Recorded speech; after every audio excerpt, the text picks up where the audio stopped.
Did you know that Ares wasn't the god of victory in war? He was literally the god of war itself. Hi, I'm Uriel Cathonia, and I'm a practicing witch and sorcerer and have been for many years.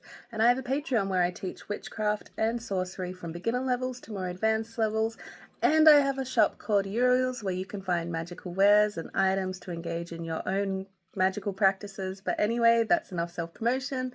Let's get into it. So, Ares' name likely comes from a very ancient word meaning the throng of battle. So, not the strategy or the victory itself, but rather the noise, chaos, confusion, and violence of battle itself.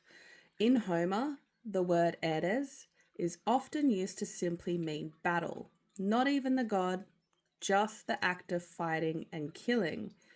You even get phrases like to stand against the sharp Ares, to stir up Ares, or to kill through Ares, where it just means war or slaughter. There was also a word Arios, meaning roughly warlike, and it wasn't only used for Ares. There was a Zeus Arios, an Athena Aria, and an Aphrodite Aria, and in Athens there was the Areopagos, the hill of Ares. So, to the ancient Greeks, war wasn't controlled by just one god. It was a force that many gods could partake in. And the ancient Greeks didn't actually see Ares as a heroic god of war. That role belonged much more to Athena, who represented strategy, discipline, intelligence, and victory.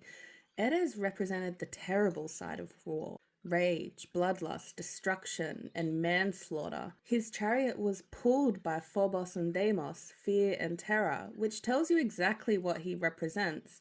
And in the Iliad, Ares actually does very badly. Athena defeats him multiple times, wounds him, knocks him to the ground, and even helps a mortal hero stab him. At one point, Ares runs to Olympus crying, and Zeus tells him he is the most hateful of the gods because he loves war so much. Unlike Athena, Apollo, or Zeus, Ares didn't have many temples in Greece.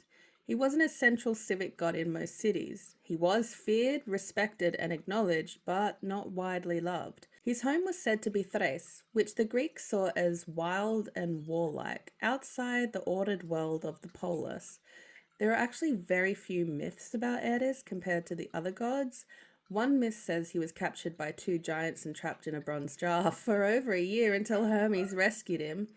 Another story says his son was a monster who tried to build a temple from human skulls and Heracles killed him. And one of the most important myths involving Ares is actually the foundation myth of Thebes, where the warriors who founded the city were born from the teeth of a dragon that was the child of Ares. So, Ares ends up connected not just with war and destruction, but also with the founding of cities and the creation of order after violence.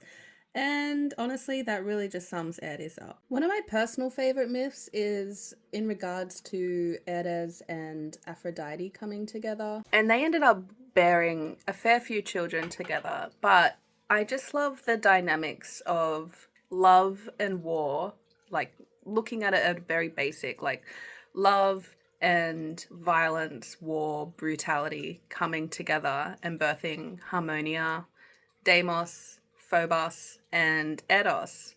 Now, because I love ancient Greek sorcery, the Eros component I find extra fascinating because to me, Eros being birthed from Eros and Aphrodite to me just shows how brutal the love charms and bindings within the Greek magical papyri were believed to be.